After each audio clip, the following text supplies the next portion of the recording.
Terima kasih atas kesempatannya. Perkenalkan, nama saya Vega dan Saputra Wahab dengan NIM 674.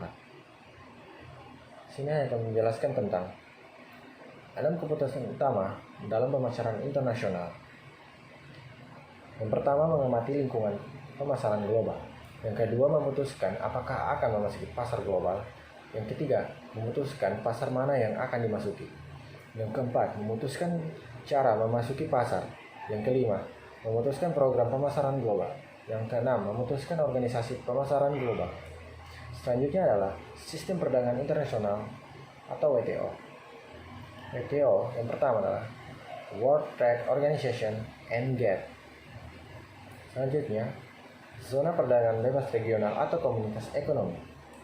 Selanjutnya, Uni Eropa atau pasar tunggal terbesar di dunia. Yang keempat, NAFTA atau North American Free Trade Agreement. Yang kelima, FTAA atau Free Trade Area of the American Daerah Perdagangan Bebas Amerika.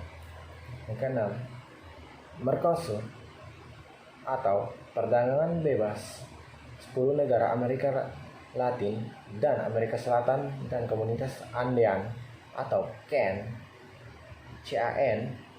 dan tahun 2004 menjadi CSN atau South American Community of Nations. Berikut AFTA dan lain-lain. Selanjutnya adalah mengamati lingkungan pemasaran global, terutama lingkungan ekonomi. Struktur industri yaitu yang pertama, perekonomian subsistem. Yang kedua, perekonomian pengekspor barang. Yang ketiga, perekonomian industri berkembang. Yang keempat, perekonomian industri maju. Dan yang kelima, distribusi pendapatan negara. Adalah lingkungan politik hukum, lingkungan budaya, dampak budaya, ada strategi pemasaran. Berikut dampak strategi pemasaran pada budaya. Sekian dari saya, terima kasih. Terima kasih atas kesempatannya. Perkenalkan, nama saya Fatima Resestri Levanti Mariono dengan NIM 2019-310-740. Di sini saya akan melanjutkan presentasi dari rekan saya.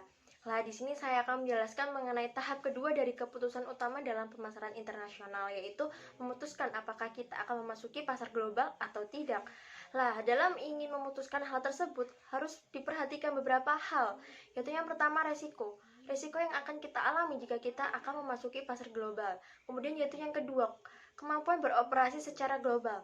Kemudian yaitu yang ketiga, preferensi dan perilaku pembelian konsumen di negara lain. Kita juga harus memperhatikan bagaimana perilaku dan konsumen dari negara lain. Apakah sama atau berbeda dari negara sendirilah. Jika berbeda, maka kita juga harus menyesuaikannya. Kemudian yaitu yang keempat, ada apakah produk yang ditawarkan itu atraktif dan kompetitif. Selanjutnya yaitu yang kelima, ada penyesuaian budaya bisnis dan melakukan kesepakatan bisnis yang efektif. Nah, untuk hal ini dapat dilakukan oleh beberapa negara lainnya. Kemudian yaitu selanjutnya ada manajer harus memiliki pengalaman internasional. Nah, karena pasar global ini merupakan pasar yang internasional, maka manajer sendiri juga harus memiliki pengetahuan pula yang luas, pengetahuan yang internasional, sehingga dapat membawahi beberapa pegawainya dengan baik. Selanjutnya yaitu dampak regulasi dan lingkungan politisnya.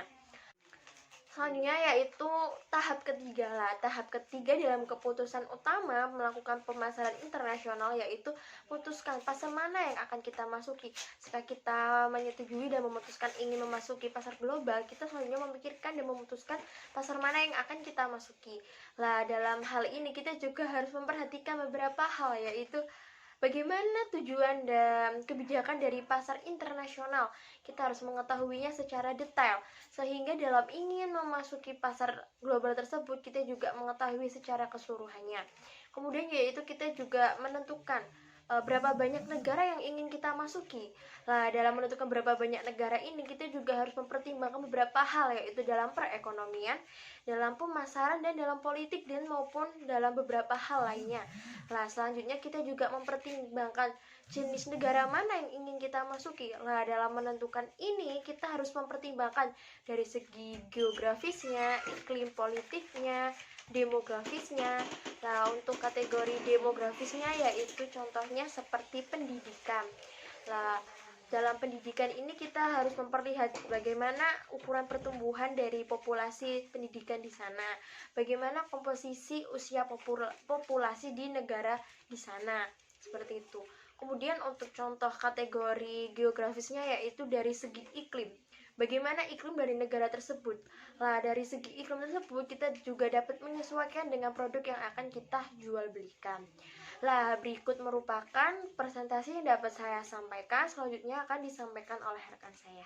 Terima kasih. Assalamualaikum warahmatullahi wabarakatuh. Terima kasih atas kesempatannya.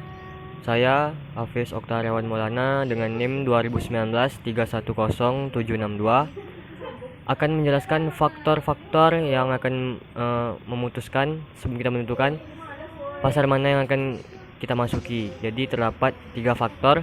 Yang pertama ada faktor sosio-budaya. Di dalam faktor sosio-budaya ini terdapat gaya hidup, keyakinan, dan nilai konsumen, serta norma dan pendekatan bisnis dan berbahasa yang menentukan dalam faktor sosio-budaya. Faktor berikutnya adalah faktor politik dan hukum.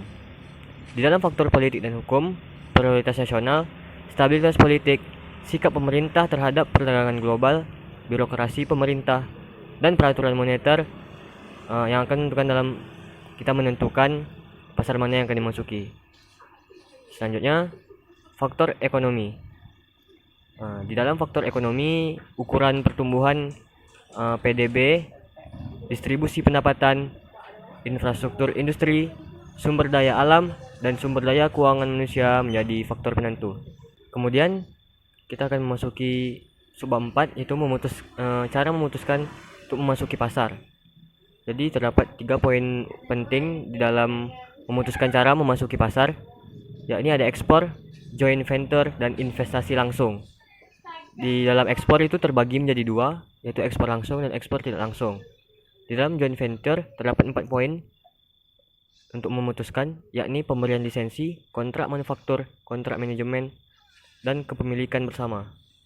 Di dalam investasi langsung terdapat 2 poin yang dapat memutuskan. Yang pertama, fasilitas perakitan dan juga fasilitas manufaktur. Baik, untuk penjelasan selanjutnya akan dijelaskan oleh rekan saya. Terima kasih. Terima kasih atas kesempatannya. Halo, selamat pagi rekan-rekan semua. Perkenalkan, saya Selin Cecilia Pardosi, NIM 2019310752.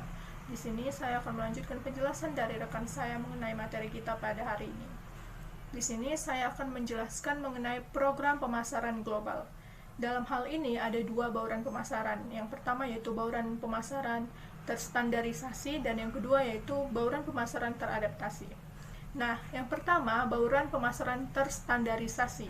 Dalam bauran ini produsen menjual produk yang sama secara luas dan menggunakan pendekatan pemasaran yang sama di seluruh dunia. Nah, kemudian yang kedua, bauran pemasaran teradaptasi. Produsen menyesuaikan elemen bauran pemasaran kepada masing-masing pasar sasarannya. Kemudian dalam bauran ini juga produsen menanggung lebih banyak biaya tetapi berharap mendapatkan pangsa pasar dan tingkat pengembalian yang jauh lebih besar. Kemudian dalam bauran ini ada 5 strategi yang dapat dilakukan. Ada produk, promosi, harga, saluran distribusi, dan saluran internasional. Nah, yang pertama dari segi produk, yang dapat dilakukan yaitu perluasan produk langsung tanpa ada perubahan. Kemudian juga dapat dilakukan adaptasi produk, yaitu menyesuaikan produk untuk memenuhi kondisi atau keinginan lokal. Nah, kemudian yang ketiga dapat dilakukan dengan penemuan produk, yaitu menciptakan produk atau jasa baru bagi pasar asing. Kemudian strategi yang kedua yaitu promosi, dapat dilakukan dengan adaptasi komunikasi, yaitu strategi komunikasi global dan pesan iklan yang diadaptasikan secara penuh terhadap pasar global. Kemudian strategi yang ketiga yaitu harga, dapat dilakukan dengan black and design, yaitu harga seragam di seluruh dunia seperti Gucci dan Ford dijual lebih mahal begitu. Kemudian yang keempat yaitu saluran distribusi, dan yang terakhir yang kelima yaitu merancang saluran internasional yang memperhitungkan semua hubungan yang diperlukan dalam pendistribusian produk, penjual ke pembeli akhir, meliputi organisasi kantor pusat penjualan, saluran antar negara, dan saluran dalam negara. Baik, sekian yang dapat kelompok kami sampaikan. Terima kasih. Selamat pagi.